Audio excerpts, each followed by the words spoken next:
Bienvenue à tous pour cette 19e semaine et ce 18e Mondo des ligues d'Occitanie et de Nouvelle-Aquitaine. Alors, comme le faisait remarquer Michel juste avant que nous ouvrions la réunion, en fait, avec le couvre-feu qui maintenant donc est décalé à 19 heures, il y a peut-être aussi un petit peu moins de monde en début de Mondo, hein, mais on va maintenir pour l'instant cet horaire.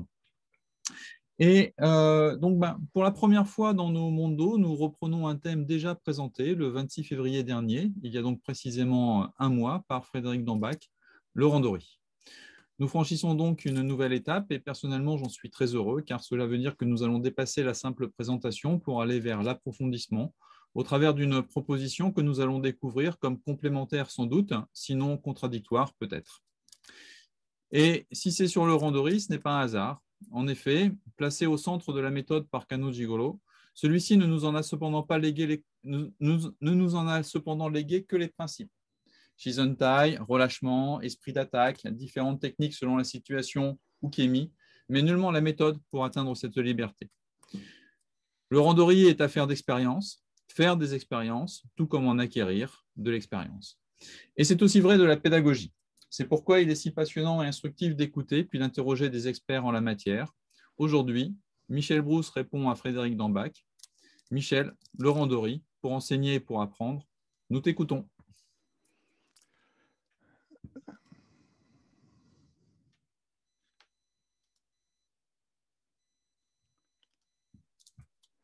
Bien, bonjour à tous, merci de votre présence. Merci Yves, c'est une très bonne entrée en matière parce que je voudrais insister sur le fait que il ne s'agit pas d'apporter un point de vue contradictoire, il s'agit au contraire d'être dans ce qui nous a motivés dès le départ, tous les deux, c'est-à-dire un lieu d'échange, un lieu de débat, un lieu de rencontre et un lieu de confrontation d'idées. Donc c'est la raison pour laquelle j'ai souhaité participer sur le même sujet. L'autre chose que je voudrais dire en préambule, c'est que mon intérêt pour l'enseignement du judo a commencé, comme tout le monde, dès que j'ai terminé de faire la compétition. Je me suis intéressé à l'entraînement du haut niveau. J'ai eu la chance de pouvoir faire ça pendant plusieurs années et après de continuer. C'est vrai, beaucoup plus souvent à l'étranger qu'en France, mais ça, ce n'était pas de mon fait, hein. Et pour la fédération, j'ai surtout publié concernant l'histoire, parce que sur le plan de mon travail, c'était le domaine qui me semblait le plus pertinent sur lequel travailler. Voilà. Mais j'ai quand même certaines publications et je vous dis une activité dans ce domaine-là. Avec mes élèves en direct ou alors, je vous dis, à l'étranger. Donc, c'est sur cette base-là que je vais faire cette présentation. Donc, ça me permet d'insister sur le fait que mon exposé n'a pas pour objectif d'être contre les définitions qui ont été données, contre l'approche qui a été présentée par Frédéric la dernière fois, mais au contraire pour présenter quelque chose qui soit autrement, qui soit différent, et pour donner une définition du randori qui soit davantage opérationnelle, en référence à l'élève, en référence à son niveau, en référence à ses progrès. Autrement dit, je m'intéresserai davantage à la fonction d'apprentissage du randori, et pour cela, j'essaierai de déterminer ce qu'il y a à apprendre, ce qu'il y a à savoir en judo. Je présenterai quelques exemples pour essayer d'illustrer le rôle du randori dans l'acquisition de compétences propres, de compétences qui sont au service de cette maîtrise de l'affrontement qui est au cœur de l'enseignement du judo, car faire randori, c'est faire du judo. Et puis en conclusion, je reviendrai sur des notions qui sont importantes pour tout le monde, comme pour moi bien sûr, cette notion de liberté et d'autonomie dans le randori. Donc qu'est-ce que le randori? Dans cette introduction, je voudrais mettre en évidence 2 points. Le premier point concerne le rôle que l'enseignant doit jouer durant le randori des élèves. Quelle est la contribution de l'enseignant quand l'élève fait randori? Est-ce que le randori se suffit à lui-même? Et pour ça, j'ai, de manière un peu provocatrice et humoristique, utilisait une formule que l'on emploie très souvent dans les concours de CAPES et d'agrégation, dans les concours de recrutement de la fonction publique pour l'éducation physique, la tâche magique. Alors ça, c'est un gros reproche que l'on fait aux candidats qui pensent qu'il suffit de proposer une situation de jeu libre, d'assaut libre, de jeu collectif, de différence entre les attaquants et les défenseurs en termes de surnombre, de limitation des surfaces d'affrontement, etc. Hein, donc, il suffit de rentrer dans cette tâche pour apprendre. Je pense que ce serait trop facile et on saurait si ça fonctionne ainsi. Malheureusement, dans le judo, il y a dans les centres d'entraînement, dans les pôles France comme dans les pôles espoir, beaucoup trop de considération de randori comme une tâche magique. Je pense que l'enseignant doit être beaucoup plus intervenant dans le randori si on veut véritablement que l'élève apprenne. Et c'est ce que j'essaierai de démontrer dans mon exposé. Je voudrais quand même insister sur le fait que je partage cet idéal du randori libre, un randori sans enjeu autre que la recherche du hippon, c'est vrai, mais on garde ça pour le débat parce qu'il y a une approche particulière à avoir.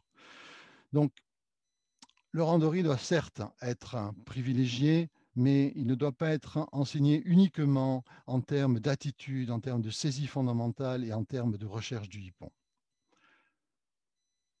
Kano lui-même pensait que le randori s'enseigne.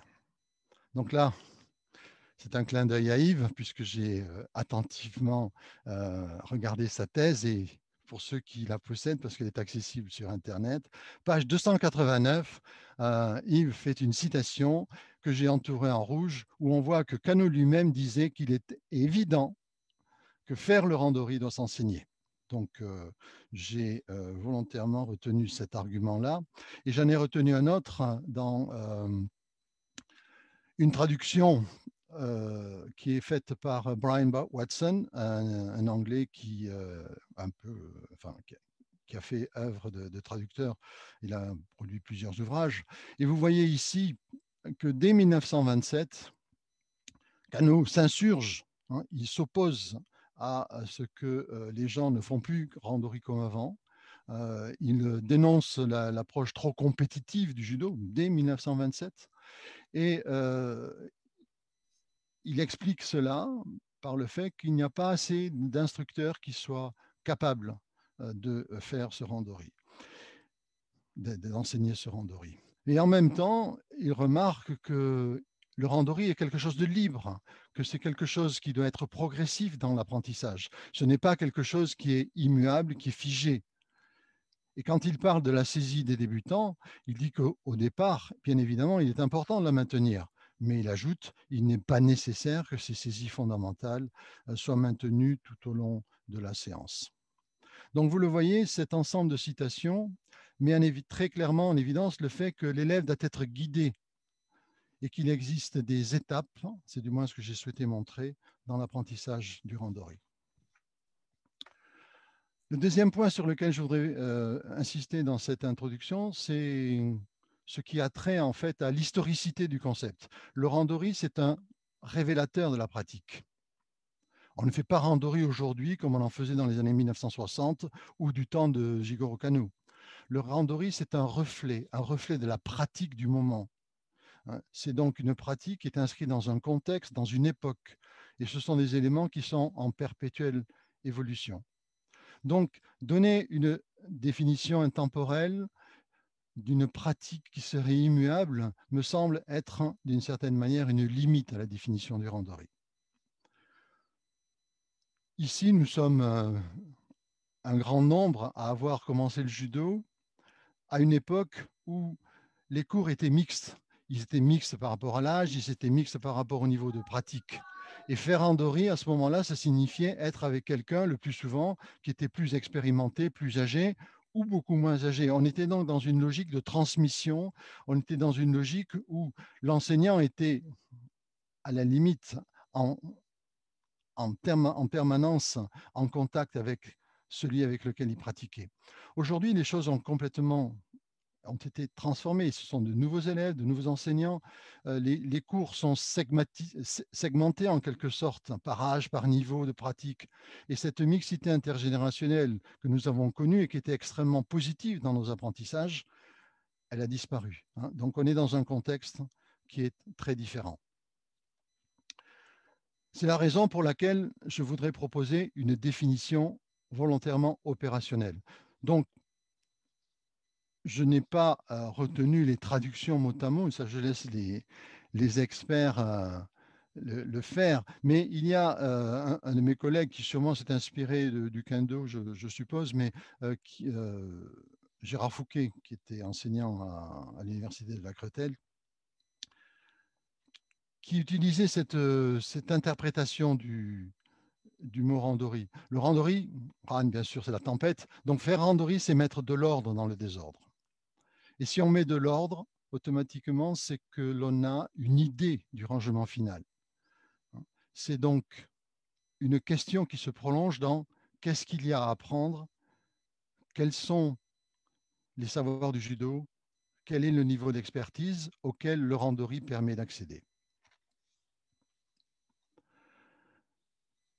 Donc, pour essayer de répondre à ces questions, je voudrais faire un petit détour pour comparer ce qui est dans le domaine scientifique le niveau de l'expert au regard du niveau débutant. Dans beaucoup de domaines, sur les mathématiques, les sciences, etc., l'expert a une connaissance nettement supérieure. Il y a, non pas un empilement, mais on va dire, pour la simplicité, un empilement des connaissances. Dans les activités physiques, il n'y a pas d'empilement des connaissances.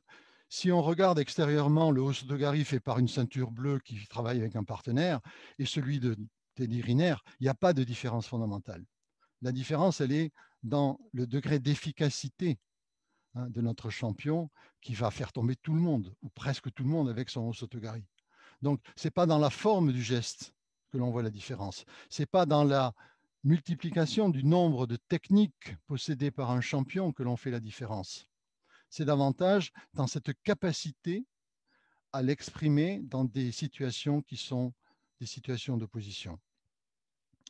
Donc, on peut se poser la question de savoir est-ce qu'on enseigne des connaissances ou est-ce qu'on enseigne des compétences? Quand on voit la manière dont l'enseignement en judo est hiérarchisé par rapport à ces niveaux au travers d'une somme de techniques à apprendre, on peut s'interroger pour savoir s'il est pertinent de découper ce savoir et de faire que la ceinture blanche, la ceinture jaune apprend Hosoto-gari et Ashibarai, et puis on apprendra Tai-Otoshi et Uchi-gari plus tard, et puis Tomoe-nage plus tard. Est-ce que véritablement il y a une pertinence? Il y a une des raisons historiques, je vous l'accorde, mais est-ce qu'il y a une pertinence à faire ce genre de choses? Est-ce que dans des pays qui n'ont pas cette culture historique, disons, des traditions japonaises et de la manière dont le judo a été évolué, les choses se passent de la même manière. Ce n'est pas certain du tout. Quand on regarde ce qui se fait en Géorgie ou en Mongolie ou dans d'autres pays où les luttes folkloriques sont très dominantes, on est véritablement dans des approches de l'enseignement qui sont complètement différentes. On peut le regretter, on peut considérer que c'est favorable, mais en tout cas, il faut le constater et en prendre connaissance. Donc, de manière très pragmatique, je dirais que le judo, en tant qu'exercice, c'est avant tout l'art de faire tomber quelqu'un qui ne veut pas tomber. Je pense qu'on est tous d'accord sur la philosophie du judo, sur les valeurs du judo, mais dans la réalité, quand on est dans une situation de randori, il est important de prendre en considération le fait que l'adversaire est là et que c'est un adversaire, ce n'est pas un partenaire. Donc la technique, qu'est-ce que c'est? Est-ce que c'est une forme qu'il faut reproduire ou est-ce que c'est au contraire une solution au problème que pose l'adversaire? Si on aborde l'enseignement de la technique sous cet angle, on se pose la question de savoir s'il faut enseigner des solutions ou s'il faut enseigner des problèmes et aider l'élève à trouver des solutions aux problèmes et non pas lui apporter des solutions toutes simples. on constate que dans l'enseignement du judo, souvent, qu'est-ce qui se passe? On a un élève qui est au centre du tapis et la majeure partie du temps, on fait une technique vers l'avant, démonstration, une technique vers l'arrière, indépendamment du contexte. Pendant des années, même des décennies, on a procédé de la sorte et souvent ça se fait de la même manière. Ce n'est que récemment, avec l'ancienne méthode française, que les situations d'opposition sont rentrées dans le domaine de l'apprentissage. Et là, il faut vraiment rendre grâce à cette méthode qui, et à ceux qui l'ont rédigée, enfin celui qui l'a rédigé, pour justement cette prise en compte de la notion d'opposition. Ça montre bien que la technique est une solution au problème posé par l'adversaire parce que la situation d'opposition est fondamentale. Partant de là, comment va-t-on passer de ce qu'apprennent les élèves à ce qu'après on met en place dans cette situation? Donc pour cela, à mon sens, il y a à différencier deux domaines. Il y a à différencier le domaine de la complexité des gestes et celui de la difficulté qu'il y a à vaincre cette opposition de l'adversaire. Les gestes doivent être réalisés d'une manière qui s'exprime en termes de complexité. Il y a des gestes sur lesquels on est en deux appuis, d'autres sur lesquels on est en appui simple. Il y a des gestes qu'on fait vers l'avant, des gestes qu'on fait vers l'arrière. Il y a des gestes, tous les gestes demandent l'intégralité du corps dans l'action, mais certains gestes demandent une motricité plus fine que d'autres. En revanche, et vous le voyez bien sur ces images, la réalisation du geste n'est pas identique par rapport à quelqu'un qui peut être projeté sur des hashibarai ou qui peut être projeté sur un surikomigoshi qui est bloqué de la sorte. Donc, essayons d'examiner un peu en détail ce qu'on peut entendre par complexité et ce qu'on entend par difficulté. La complexité, c'est d'abord un problème de coordination motrice, mais c'est aussi un problème de synchronisation. La coordination, qu'est-ce que c'est? La coordination, c'est le placement, c'est le respect de l'anatomie du corps humain. Et c'est aussi le respect des principes mécaniques du geste. Il y a des gestes qui se font, on va dire de manière simple, sur le fonctionnement du bras de levier, d'autres sur le fonctionnement du couple de force. Mais un genou, si on le place bien, il peut être efficace. Si on le place mal, on peut se blesser et se tordre une articulation, ce qui n'est pas souhaitable. Partant de là, la coordination fait partie d'un domaine d'enseignement qui est prioritaire. Mais ce n'est pas suffisant.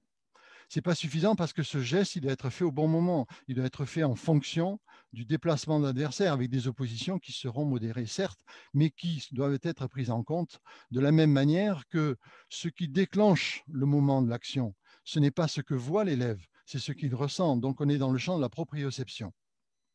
Et ça, ce ne sont pas des choses qui arrivent spontanément. Ce sont des choses qui se construisent dans l'enseignement. Et sur le plan des difficultés, c'est la même chose. On peut parler de ce passage du partenaire à l'adversaire et de ces cercles de difficultés, de ces niveaux concentriques d'opposition que l'enseignant doit gérer pour permettre à ses élèves de les franchir progressivement.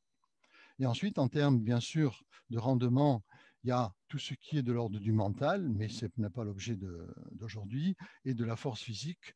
Donc, si on a cette approche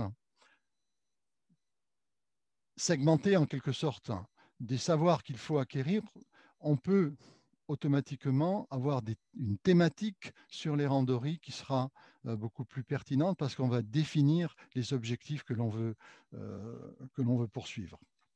Et il en est de même pour ceux que, dans le jargon de la didactique, on appelle niveau de challenge optimal. Un niveau de challenge optimal, c'est ce qu'on soit très bien, c'est un niveau de difficulté que l'élève peut franchir.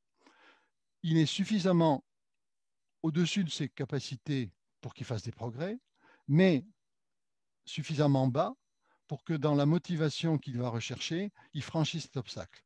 Si c'est trop haut, il sera en situation d'échec, il va abandonner. Si c'est trop bas, c'est trop facile, il va refuser. Donc, On est dans des logiques par rapport à des tâches que l'on met en place, par rapport à des objectifs que l'on fixe, dans des logiques qui sont soit de l'ordre de la simplification, soit de l'ordre de la complexification, soit de l'ordre de l'intensification si on veut augmenter la difficulté.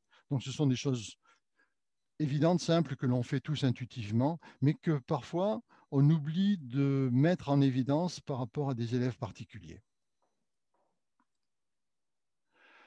Si on prend des exemples, un élève ceinture marron, un jeune ceinture noire, par exemple, voilà, et qu'on veuille lui faire acquérir ce qu'on pourrait appeler comme un savoir combattre. Qu'est-ce qu'on attend de lui? Ben, on peut définir les éléments qui sont ici. On peut lui demander de varier la forme et les opportunités de ses attaques. On peut lui demander d'être dans la poursuite de l'offensive en fonction des réactions de l'adversaire. Ça, c'est ce que tout le monde fait, plus ou moins, avec plus ou moins de méthode et d'organisation.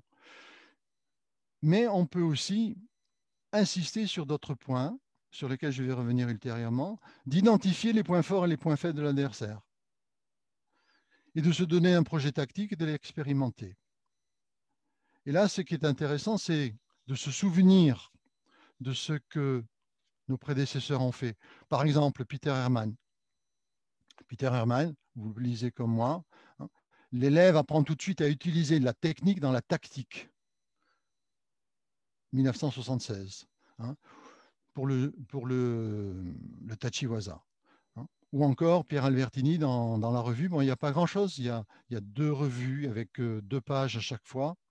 Ça date de 1983 pour une pratique et une pédagogie de l'opposition codifiée. Pour Pierre Albertini, le travail au sol est intéressant dans la mesure où on va décaler les forces de l'attaquant et du défenseur en donnant tantôt à l'un, tantôt à l'autre des possibilités d'action sur l'adversaire, toujours pour être d'une manière anticipatoire dans cette notion qui a été appelée de décalage optimal ou de challenge optimal. En fait, ces objectifs-là ont pour sens de faire acquérir une capacité d'analyse, de faire acquérir aussi cette notion d'adaptabilité et de spontanéité dans la réponse qu'on apporte à la situation posée par l'adversaire. C'est une manière que l'on a de guider l'élève sur le chemin de l'efficience pour le rendre à la fois autonome, mais surtout lucide et efficace. En vous parlant, je me souviens, j'ai eu la chance avec la FIJ de voir David Douillet combattre. J'avais l'impression que David Douillet, quand il combattait, il s'observait en train de combattre.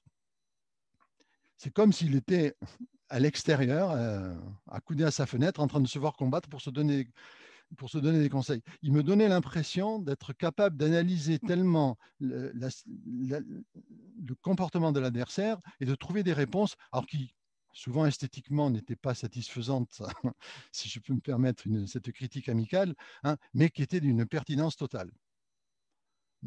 Ça s'acquiert. C'est vrai que certains l'ont de manière plus spontanée, mais ça s'acquiert aussi. Et je pense que pour faire progresser des élèves, c'est important d'insister sur ces aspects-là. Donc, on peut faire des choses que tout le monde connaît ici, hein, c'est évident. Hein, avoir des randonnées qui soient thématisées en quelque sorte. Des thématiques que l'on retrouve dans beaucoup de domaines, qu'il s'agisse des attaques directes, de la variété des attaques, des opportunités, qu'il s'agisse du kumikata, des mouvements préparatoires. Il y a des élèves qui ont des faiblesses, et ces faiblesses, si on leur donne des thématiques à individualiser, à atteindre dans le randori, automatiquement, elles sont porteuses de progrès pour eux.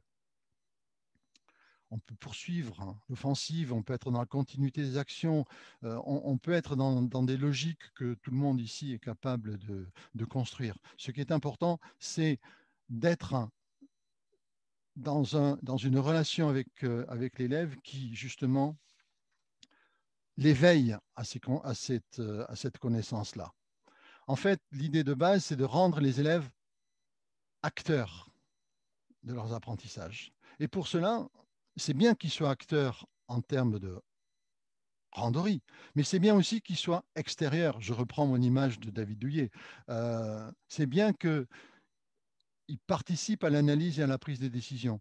Donc je pense qu'il est aussi très intéressant, c'est du moins pour l'avoir fait quelques fois, hein, si souvent même, d'inciter les élèves à observer, à prendre connaissance de ce que font leurs partenaires de travail, parce que les consignes que donne l'enseignant, c'est très bien. Mais les consignes que donnent les partenaires, c'est aussi très bien. C'est ce qu'on appelle le concept de dévolution dans l'enseignement. Le fait que ce soit des pairs qui, en quelque sorte, observent et, grâce au conseil de l'enseignant, puissent décoder les méthodes, en quelque sorte, qui sont en jeu. Donc, analyser les combats des autres, c'est aussi, d'une certaine manière, analyser ses propres combats. Et c'est bien ce que font tous les champions quand il y a des débriefings après, que ce soit en rugby après le dernier championnat, que ce soit en judo après les tournois. Il y a toujours avec le coach un visionnage des combats et puis des analyses individualisées. Donc ce sont des éléments qui sont utiles à tous les niveaux. Et je ne vois pas pourquoi, même pour les ceintures oranges, ceintures vertes, ce ne serait pas bien de les initier à ces méthodes-là. On peut également utiliser des outils d'observation. C'est bien de faire randori, mais c'est bien d'attaquer, c'est bien d'avoir conscience, une fois que le randori est terminé, surtout si ce sont des randoris d'entraînement, sur la nature, sur la fréquence, sur la pertinence, sur l'efficacité, sur les échecs, hein, sur la manière dont on gère les aspects physiques ou psychologiques. Hein, ce sont des choses qui sont utiles en termes d'analyse. Donc, vous voyez, je prône en quelque sorte pour un randori qui soit utile, pertinent, efficace, orienté vers ces progrès de l'élève. Donc en conclusion, je voudrais dire que oui, je suis entièrement favorable à ce randori libre, mais que ce randori libre, il suppose d'avoir été préparé. Il suppose que cette liberté qu'il y a à expérimenter sans d'autre objectif que la qualité des actions, ce randori-là, il n'arrive pas comme ça spontanément. Donc l'enseignant doit avoir un rôle extrêmement important, extrêmement organisé pour et individualisé, hein, pour aider les élèves à aller vers cette optique-là. Donc, ma conclusion, je la tiendrai en une seule phrase, hein, le randori, un outil au service du progrès de l'élève et de son plaisir. Voilà, je vous remercie pour votre attention.